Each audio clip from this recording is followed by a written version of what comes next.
Hello. Great to see everyone, even though I can't see you.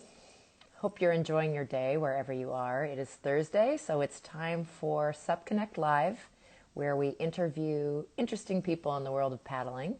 More specifically, we focus on stand-up paddleboarding. So thank you, Supconnect, for allowing me to do these interviews. My name is Kristin Thomas, KT Outside. I'm super excited about today's. This is someone who I know of.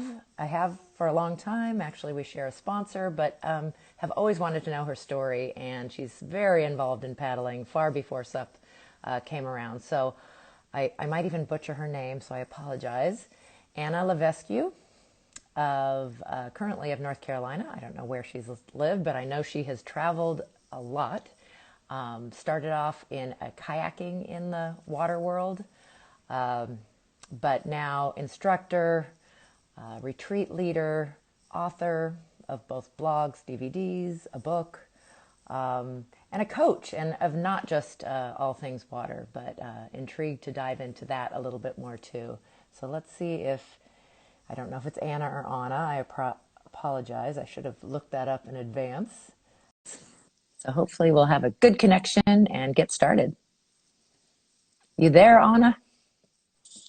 Anna or Anna? It's Anna. Okay, good. Hey. And your last name? Levesque. Levesque. I don't. It's a tough one. Yeah. Yeah. It's a It's beautiful French. French name, right? French Yeah, Canadian? that's right. I grew up in Canada, Oh, so yeah.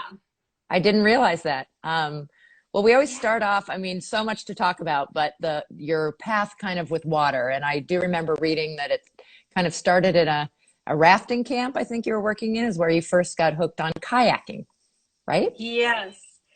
I got a summer job in the kitchen of a whitewater rafting company in Quebec, near where I lived, near where Hmm. I grew up.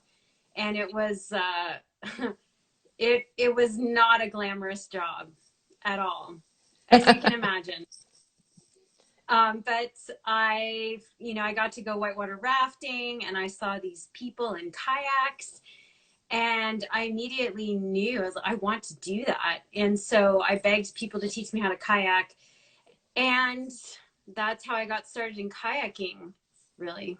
And you had quite a journey there. You became a full-time athlete, you were a competitor, all kinds of accolades at the awards level, and also being inspirational. We'll talk a little bit about that, but also stand-up paddling, you said you didn't get hooked immediately the same way you did kayaking. You loved the water, but you already had your passion. But we want to hear that story and what did eventually hook you on stand-up too. Yeah, so it's funny because when when stand-up paddleboarding started to get really popular outside of like the core, group that had been doing it, and started to spread, a lot of whitewater kayakers started stand-up paddleboarding and started stand-up paddleboarding in whitewater. And so I used to compete with folks like Dan Gavir, for instance, and some, Mhm. other folks who had switched over. And they would say, you've got to, stand-up paddleboarding is so fun. It makes class 2 rapids seem like class 5 rapids. And for me at the time, I'll be honest, I was like, well, I'll just paddle class 5 in my kayak. I don't need to get on a board. Yeah. Having said that, I was teaching a whitewater kayaking clinic in New York, uh, um, upstate New York, and they had paddle boards at the outfitter. And on a break, I had some downtime. I was like, I'm going to check this out. And it was a meandering river. I got on a board and I started paddling upstream. And I had been a yoga teacher for a while, also. And so it turned me on to stand up. I was a convert, not a convert, because I think of myself as very multidisciplined. I Hmm. love many things. Okay. But I fell in love with stand up paddleboarding because I could stand, I could stretch, I could sit. It was super peaceful. And the downside to kayaking is you're stuck in this one position with your hips and your legs.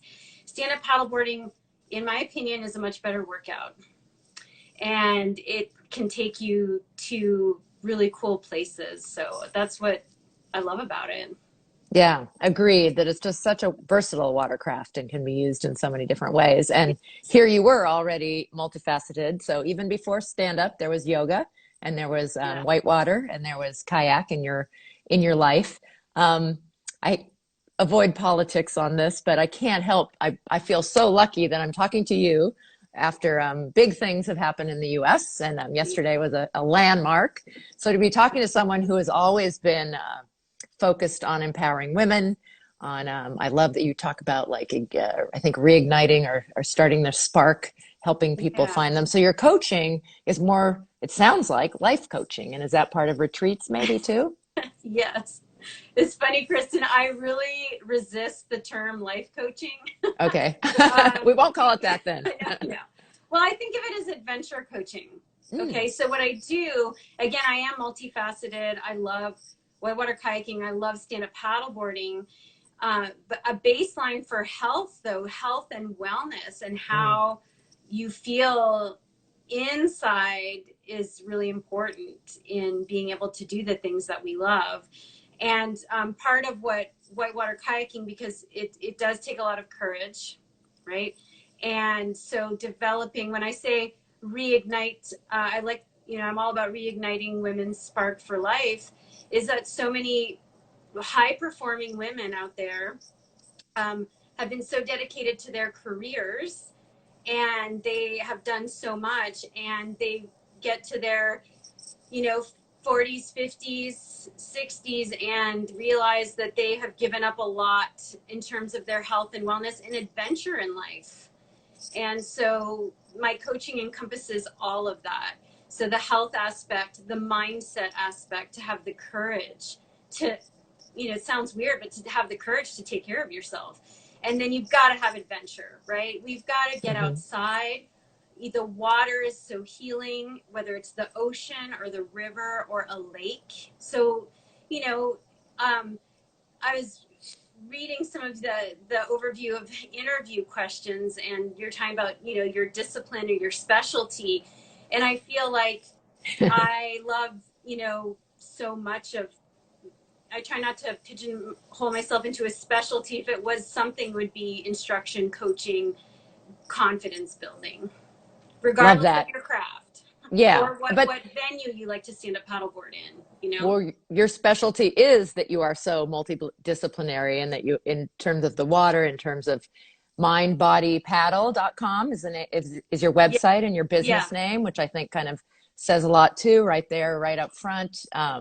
That's just fantastic. And I think it's needed now more than ever for multi reasons. I mean, I think people, and I love, though, that things like adventure, I think, are something that's missing sometimes in that conversation of mind and body, because I'm so with you. And giving women confidence in their lives in all different ways. But sport is, or activity or recreation, whatever you want to call it, is such a good path for that.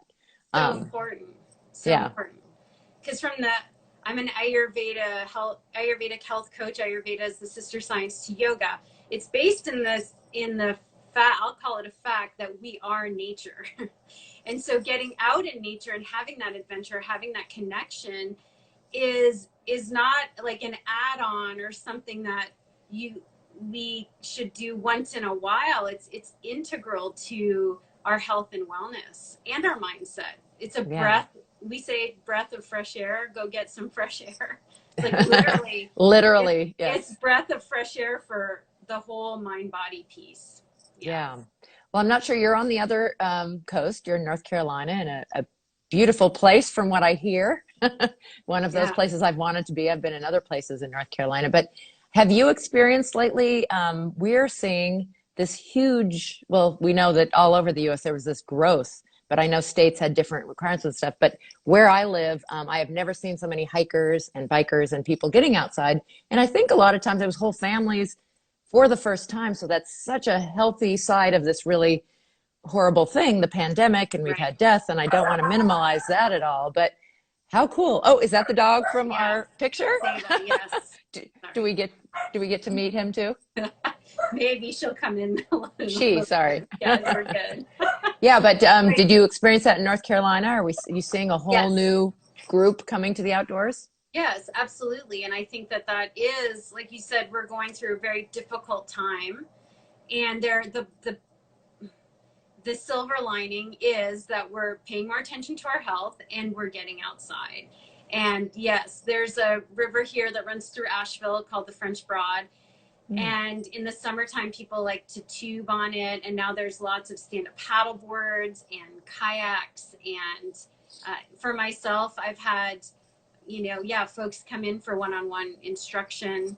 And I'm very sad that I had to cancel most or all of my group programming in the beginning of the pandemic, and through now I'm hoping that in 2021, maybe towards later in the year, we'll be able to open that up. But I think it's very beneficial, and I hope it stays long term.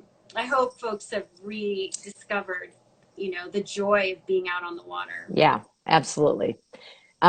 With that comes, not to be negative, but we were having a discussion about the safety aspects. And because a lot of people are brand new to the outdoors, they're not always environmentally conscientious or using the best safety techniques. We've seen that on the water quite a bit, like, unaware that the wind, how much that will affect their paddle type of things. So a lot of education needs to come with that. And we need people like you who are out there educating. So thank you for what you do. And I hope you can restart a lot of what you were doing. Yeah, thank you. Yeah, it is important. And I think we can, all of us, whether we're an instructor or not, if you're an enthusiast of paddling, you've done your homework to know about the wind. And so when you're inviting friends or family to go out, spread that information, right? Wear your PFD if you're out, in an environment that's an important thing to be wearing, right? So that we're all good ambassadors for the sport. Leashes, even on a lake, right? So at least that's my opinion as an ACA instructor trainer. I think it's really important that we, because what's your biggest PFD is your board.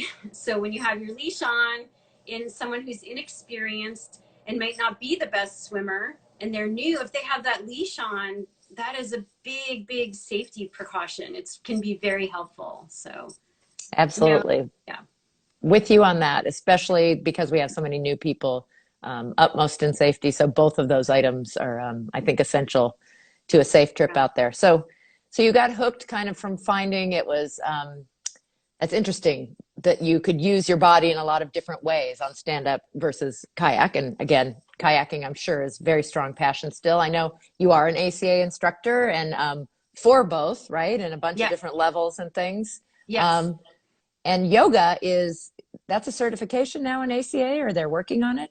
It's called an endorsement. So what an endorsement means is that once you have your instructor certification in stand-up paddleboarding at minimum level 1, you can then take your Sup Yoga endorsement to then be a Sup Yoga teacher. And I don't want to go too much into the ACA minutia, but the ACA is set up that way because you can get insurance, and really good insurance, as an ACA instructor. And so the ACA is not an expert on yoga. And so when you do your Sup Yoga endorsement, that's why they require the L1 certification and then the minimum of a 200-hour certification with Yoga Alliance. Again, I'm a big advocate of that. I think that those who are yoga teachers out there have a wealth of knowledge and experience, and that's wonderful. And it's important to recognize that, paddling is a whole other discipline, and that it has a lot, folks tend to look at stand-up paddleboarding and think there's nothing to it. That is the perception.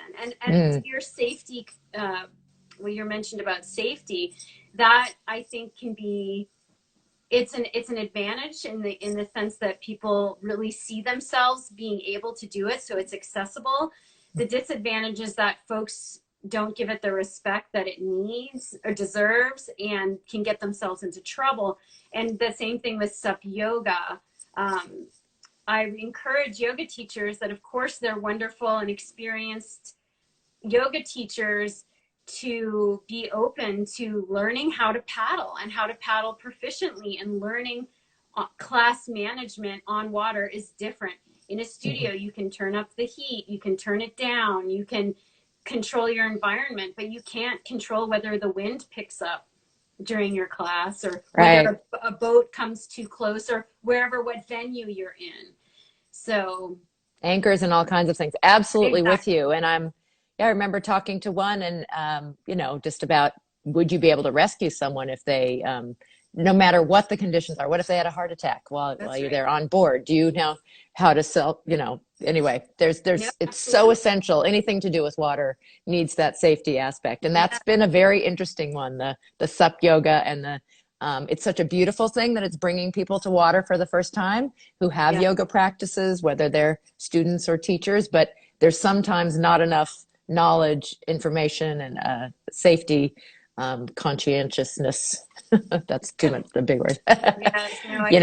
With those getting out there. So again, we want this to be so fun, so positive, but safety is a huge piece of that, however you're doing it. So you have a book out, right? On were you one of the first ones to write something on sup yoga?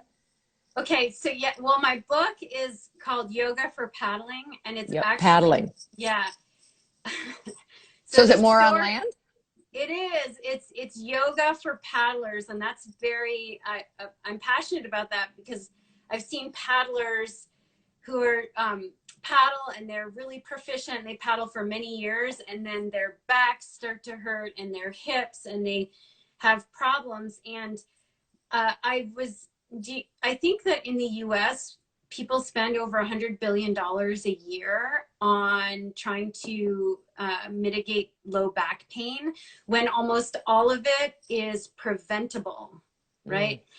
And that, to me, so by stretching and by taking care of, people think that low back pain has to do with the low back. Really, it has to do with the front of the hips, and making sure to stretch the front of the hips and the quads. And for someone who's stand-up paddleboarding, that's huge, right? Because we're hinging. People with shoulder vulnerabilities and injuries, most of those come from too tight across the chest, too weak in the rhomboids, right? And when we don't pay attention to that, it can lead to long-term injury. So all that to say, my book is really about how to take care of yourself as a paddler, and yoga specific to paddlers. The publisher wanted to do a chapter on sup yoga, which I was really happy to do. And then they chose the cover of sup yoga, which I actually resisted. I fought them on that, but they were very adamant about it. And I think, unfortunately, it has done, it's been a detriment to the book, because they were expecting, people who are like stand-up paddleboarders, but not necessarily sup yoga people, they don't realize that the book is actually beneficial. It was written for them. It's not actually written for sup yogis, if that makes sense. Yeah, no, absolutely. And thank you for clarifying. I did see the title and wondered that, but then I do remember looking at the cover also and thinking, it's a guide, maybe because you were early into it, but that makes so much sense. And you talked about thank you so much for that great information on the physical side, but you said you also used yoga so much as a competitor, and the mindset and the relaxation. And I mean, talk a little bit about that, what yoga's benefits on the flip side. The mind and the body. Well, I can't say that I grew up the most confident woman. So it's something that I've had to work on, which is why I'm really passionate about empowering others. And yoga, when I was competing professionally and on the world stage, I really needed something to focus my energy and my mindset on what I needed to do versus the competition and people watching. And I tended to worry way too much about what other people thought, right? And how my performance and what people thought of my performance. And we all grow up differently. We all have different experiences. Some people thrive in the competitive arena and love competition. keep in mind that freestyle is not like racing. So those folks who are listening to this who are stand-up paddleboarders, they might think of competition as racing. It was more like a surfing competition, right? So you were performing. Yeah. And so you had to do certain tricks, and I'm not much of a performer. And I actually did better in extreme racing, which was easier to focus the mind on the next thing. Where's the lip of the waterfall coming? You know, my stroke cadence. All of that is something that I could focus on internally. Yoga helped me do that with freestyle competition. So amazing. And yeah, present moment awareness, you know, what's happening right now? What is the present moment asking of me, requiring of me? Yeah. And I think, I know you're not alone in that feeling of what are other people thinking of me is just such an obstacle for so many of us. I'm old. It took me a long time to learn that one. Yeah. So fantastic how yoga has integrated. And that's so good to know. They need to publish it with a different cover, or like you said, with multiple, maybe 4 quadrants showing all paddlers can use this. You all need yoga. And here's specifically how yoga is important to paddlers. Yes, let's do another round publication, whatever. I know. You can write a letter to Falcon Guides. Okay. I actually now, but you know, I learned. So it's live and learn with this stuff. Now I know for my next book, whenever that is, I do, you know, I'm going to put it in the contract that I get to choose the cover. Who knew? So any of you writing books out there, write that in your write that down. Make sure it's there, because if it's not, then the publisher has all the power and there's really nothing I could do about it. Yeah. Even though anyways, yeah. So there you go. So the Girls at Play, that was the name of the DVD, right? The first, which became more of a movement, isn't it? Well, that was the Girls at Play was my first DVD, whitewater kayaking for women. At the time, it was groundbreaking because no one had ever done instruction specifically for women. People were asking why you need it. Of course, people in a male-dominated sport were like, why do you need that? I think that that's the thing. We should always want to be self-reflective. Instead of asking, why do we need that? Ask, why wouldn't we need that? You know, like, how can it benefit? And then I started traveling the country and offering clinics for free and at low cost through sponsorship. And yeah, that's where it grew into my business, Girls at Play, whitewater kayaking for women. And then I started stand-up paddleboarding as well. And now it's mind, body, paddle. So I've shifted to incorporate more of the mind, body. And I still run, you know, stand-up paddleboard trips to Barbados. You know, we're do one on the Crystal Coast in North Carolina. I teach here in North Carolina. I still do whitewater kayaking trips in Costa Rica. So it hasn't, my passion for empowering women specifically, because there are actual there's some studies that show that women thrive in women's specific classes or environments. And I love paddling with men. I love paddling with my husband. He's an exceptional paddler. It's not about not wanting to paddle with men. It's about having an environment to build skill, build confidence, feel really courageous. And then you take that out into different areas and different groups, and it helps with everything. So, and then bringing the holistic piece in with mind, body, paddle. Love that. Love all of that. I think that's just so true. And so I come from a different background a bit, although I didn't start early, but swimming but surfing and being very coastal. And that is a very male dominated sport, much like kayaking. So we suddenly had this experience, this stand-up paddle, this vessel that they believe 50-50 or maybe more women than men involved in. So for the first time, a water sport where there's more women than men. So I think your direction is more needed than ever, because there is something, again, I paddle with guys more than gals, but I love the female centric. There is a different feeling around that. When I learned to surf, my husband wasn't a surfer, but some were, and they said, we don't want them. So it was a group of women that encouraged each other and met once a week and changed around our work schedules and our kids' schedules and made it happen. Yeah. because there's something about being with a group of women and empowering each other, and something really ignites that spark, Yeah, that's right. And as you there's know. actually some science behind it too. It's not, hasn't been, I wish there were more studies, but if you Google tend and befriend Mm, versus fight or flight, there's some studies that were done. I didn't realize this, but most of all of the studies done back in the 30s on the fight or flight were 80% of the participants in the studies were men. So they actually didn't get a good, sampling necessarily of women. interesting. And so these researchers at UCLA put out this hypothesis and study on that women have, we all have the stress response, fight or flight, but because women have oxytocin release into the bloodstream, which is a calming hormone, right?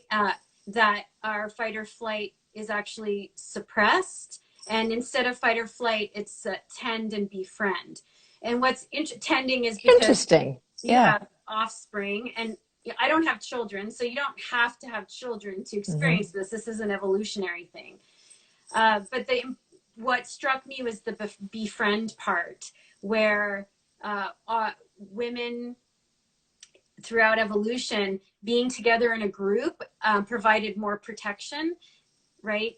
Because especially if you did have children, you weren't going to fight or flee, because then that would put like the children at risk, and it would also put the group at risk. And so they pointed to some studies and animal studies that show that women actually thrive in that environment, that of women only. So because it's we befriend, being in a group feels safer to us from an evolutionary standpoint as well. Yeah.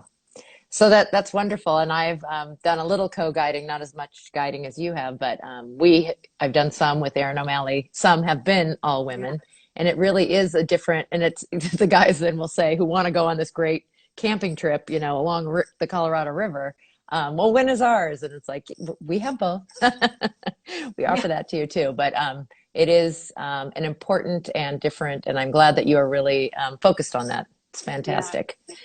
Um, you just some nitty gritty stuff, equipment, Yeah. things that you use a lot because you do a lot of different things, I'm sure, but more kind of on the sup side. Do you Sure. have Yeah. sup? Well, yeah, I have a few different boards, as I'm sure a lot of listeners do. I'm an ambassador for SIC Maui, so I'm a little biased, but I love the Tao Fit for general paddling, and when I teach sub yoga, it's just the best. I haven't been on a board that's like better for fitness and stand up yoga, and paddling around. It has the full deck pad. My dog loves it. Doesn't slip around. So that's what I love there. And then I have a bullet to do attainments actually on my local river. So I live 5 minutes from the river. It's a meandering river. And one of my favorite workouts is to put on and attain. We call it attain in river paddling, when you paddle upstream. So I paddle upstream against the current for about 45 minutes to an hour, and then turn around and float down or paddle down. And I love that, especially early morning in the summers when I can get up really early and get out there in the sunrise and it's warm. But that way you can just park your car and you don't have to set shuttle. So I love the bullet for that. And then I like the inflatable, to the all around, and like the air glide, the SIC air glide for traveling. Hmm. When I'm guiding, for instance, stand-up paddleboard camp in Barbados, which we unfortunately had to cancel for this year, but it's coming back in 2022. It's just so easy to bring and be able to paddle around. And my new, my love, what ignites my spark in stand-up paddleboarding is sup surfing, and I'm such a newbie at it, and Fun. I surf the little waves, and I'm still not sold on exactly which board. So are you river supping, or do you go out to sup surfing, or do you go out to the coast? I go to the coast, like we'll go to Folly Beach, which is down outside of Charleston, South Carolina. It's 4 hours away. I am not a river surf convert yet, but it looks really fun, and yeah. And I do stand up paddleboard on the river, class 2-3 stuff with an inflatable, and that's fun. But I still have a hard time getting out of my kayak to whitewater. When it's whitewater, yeah. I'd rather spend energy and time and resources to get myself to the ocean or somewhere like Barbados or Costa Rica to do some sup surfing. Understandable. Yep. Yeah. And then we both use Werner Paddles, and you probably use them because they have a 50-year history in kayak and canoe. So I assume that's maybe what you used even before stand-up. Yes. My whitewater paddles are Werner. My stand-up paddleboard paddles are Werner. They are, to me, the best. I love the foam core blades. They're my favorite, the carbon fiber foam core blades. And they're a great company. And I've had a great relationship with them. So, and they have all different types of paddles. So they have the whitewater paddles for surfing, paddles for all around. So I like that variety. And I like that I can get their breakdown to travel with too. I know folks in stand-up don't always, in whitewater kayaking, we're really used to breakdown paddles, and we use them as a safety piece of equipment. And I don't mind the breakdown at all when I'm traveling. I think they work very well, and I'd rather that than have to carry a long paddle. Yeah. No, they make lightweight three-piece, and I have absolutely traveled with them. I actually did a relay called the Painkiller Cup in the islands that required a team of 3, and we shared a paddle because the guys flew from some little island. The plane wouldn't let them take, and I had my 3-piece, and we adjusted it in between each of our legs. What a useful thing, that people haven't thought of. Totally. Did you have to try and shave off some time, like get your It made the transition a little bit more complicated, knowing, okay, while you're getting on, I'm going to click 2 up or 2 down. That's cool. Yeah, it was fun though. Yeah, absolutely. So, equipment, you paddle in both warm and cold, I assume. Something that's interesting to coastal people, they know about wetsuits because of surfing, but they don't know about dry suits. That definitely, again, there's a lot of your terminology you just used, attain. I didn't know that about going upstream. Set shuttle. I mean, there's definitely some both product and vocabulary that's different. Yeah. Yes. Dry suit is, I wouldn't paddle in the winter without my dry suit. The difference is the dry suit is like a Gore-Tex or dry, it's waterproof, right? Waterproof, exactly, like a waterproof jacket. It has latex gaskets at the wrists and at the neck, so water can't get in. It's a full suit. It keeps you dry, which I love. So obviously you're not going to go surfing with it because it would be really baggy and it wouldn't work. But if you're out paddling on a lake or paddling on a river for a workout, the wetsuit can get, you get all sweaty and sticky, and whereas the dry suit you can change up your base layers. So you can wear a thin base layer if you're going out for a really hard workout, or if you're whitewater stand-up paddleboarding and you're going to get splashed a lot and it's going to be colder, you can wear like a couple of different layers and fleece. But what I love about the wetsuit or the dry suit is you unzip it at the end of the day and you're dry. So cool. Yeah.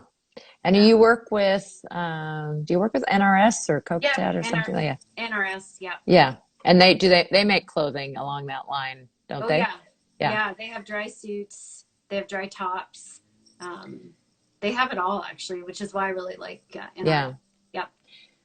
You talked about the research which is so fascinating. I'm definitely going to look up that on women and fight or flight and all of that. But there's a lot of research on just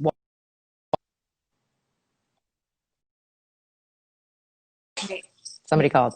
And I think it's so interesting that people stand up paddle at first where they live usually, or maybe they did it on a vacation and that's where they got hooked, but then they want more. And it's just such an interesting transition going from coast to inland or inland to coast. again, this difference in what you wear, and like Yeah. if you are going to do whitewater, how different the equipment is, and your leash must be different. It needs to be quick Yeah. release, and a whole understanding of that, which I think actually I still think we haven't blended them together. We've kind of grabbed some things from surf and from kayak. I was just talking to someone. I have some strong feelings about leashes and how we use them depending what you're doing, like why we attach it to the back when you live coastally all the time.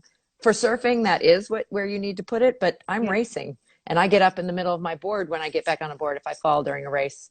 And behind me, it gets in the way when I pivot turn and stand on the back of the board. So I think quick release is something we should really consider for everyone. We had someone died coastally because they got stuck under, buoys, because the board, just for the very reason, when people understand rivers and why you have to be able to reach it with your hand, not your, it can't be on your ankle because your legs might be too stretched out. It can't be at your knee. It must be at your waist. Anyway, and the helmet, the inherently buoyant PFD rather than the little waist pack that people argue about here.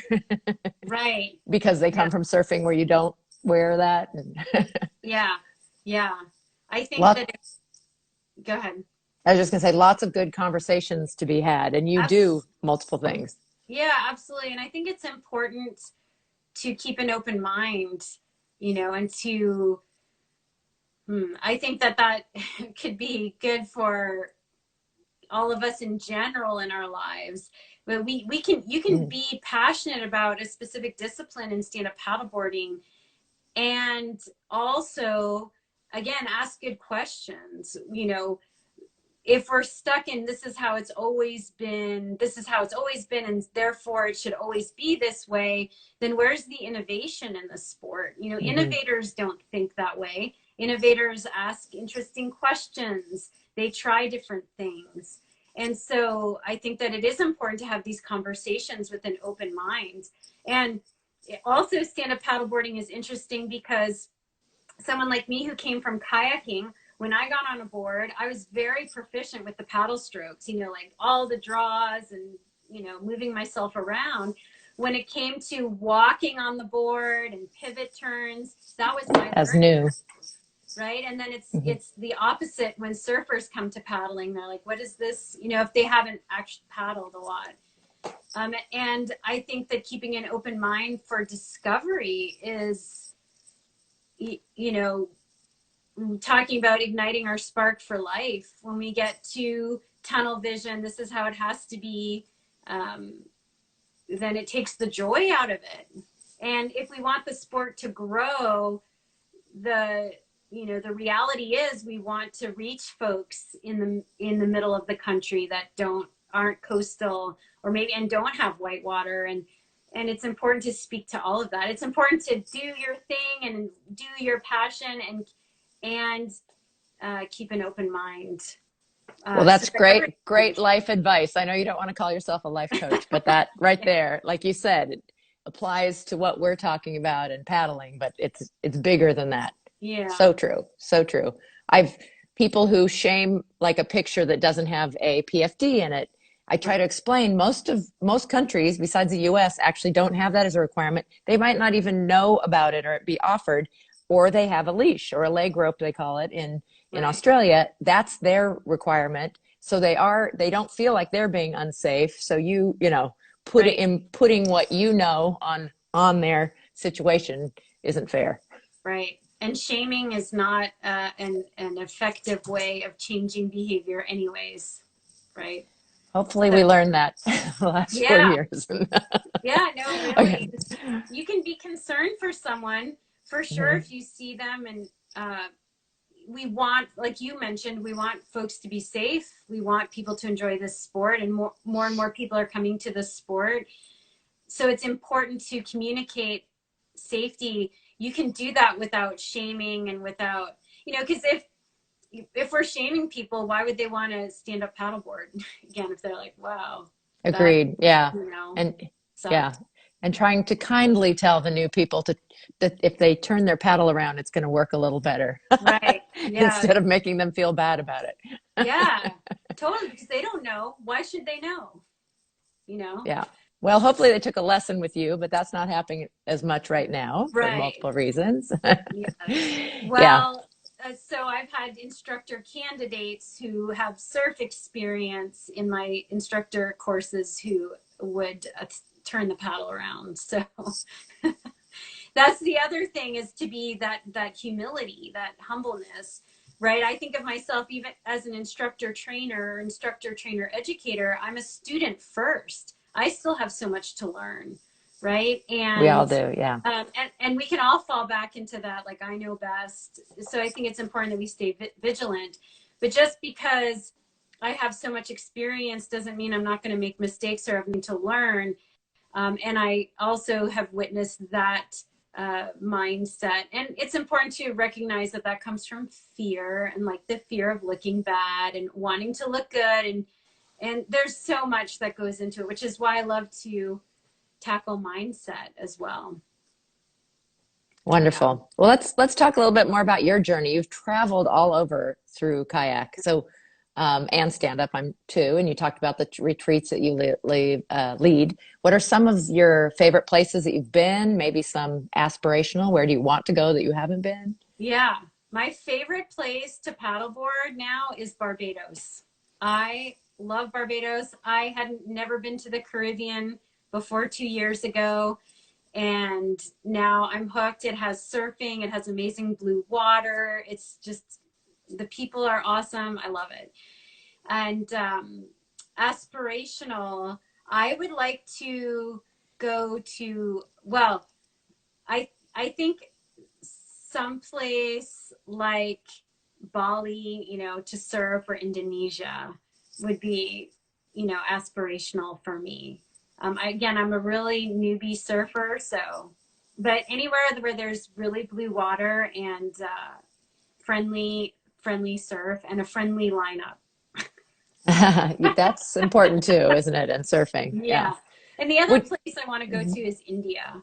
I really would like to combine, because I love, my studies in Yep. Ayurveda and yoga.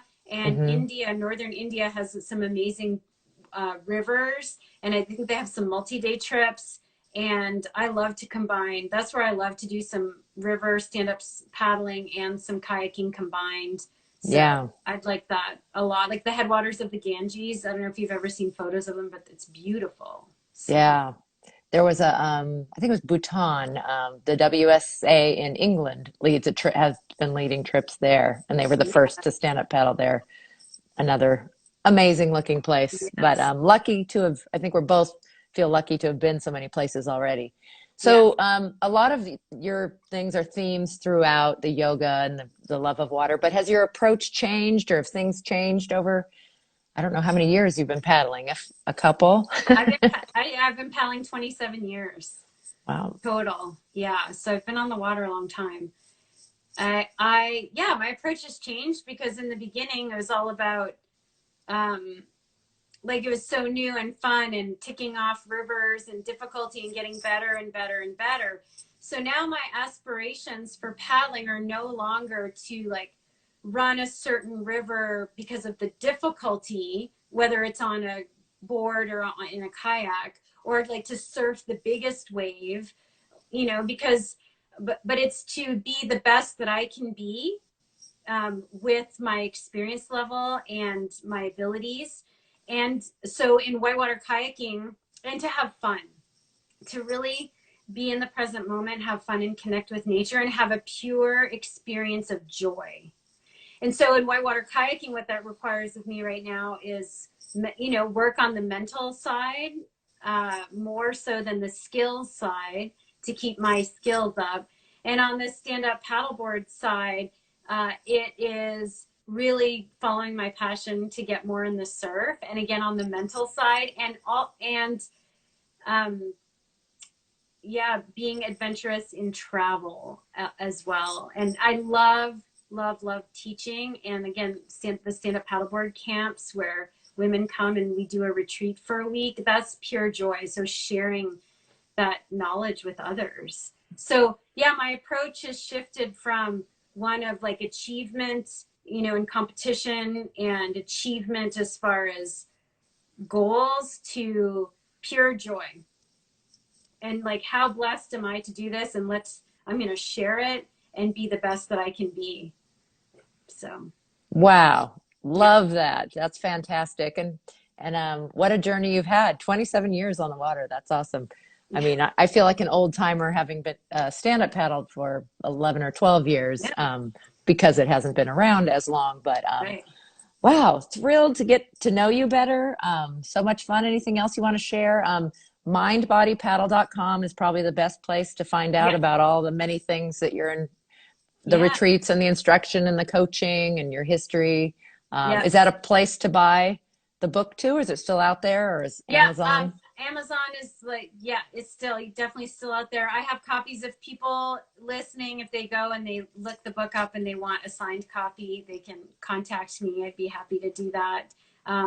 Amazon is really the easiest place.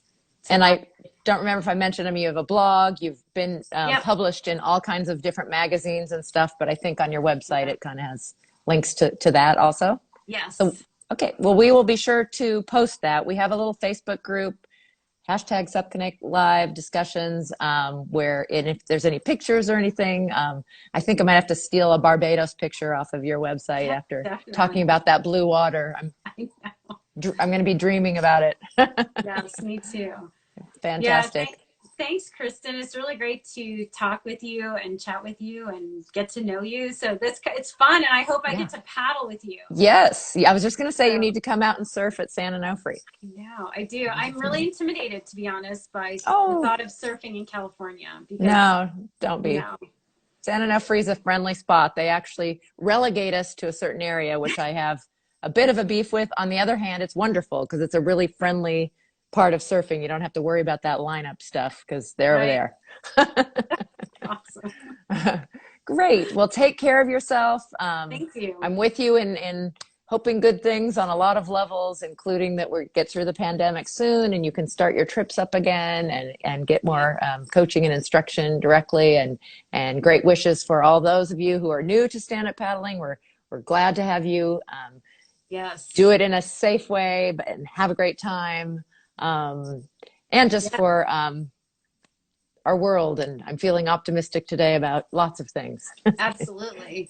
Yes. Welcome to all the new paddlers, and there are lots of us who are so stoked that and happy to share information. So some great places to do that. And that, Kristin. That's absolutely. And thank you, Supconnect. And this is recorded. If you have friends that you think would be interested, send them to, it's on IGTV on Supconnect right away.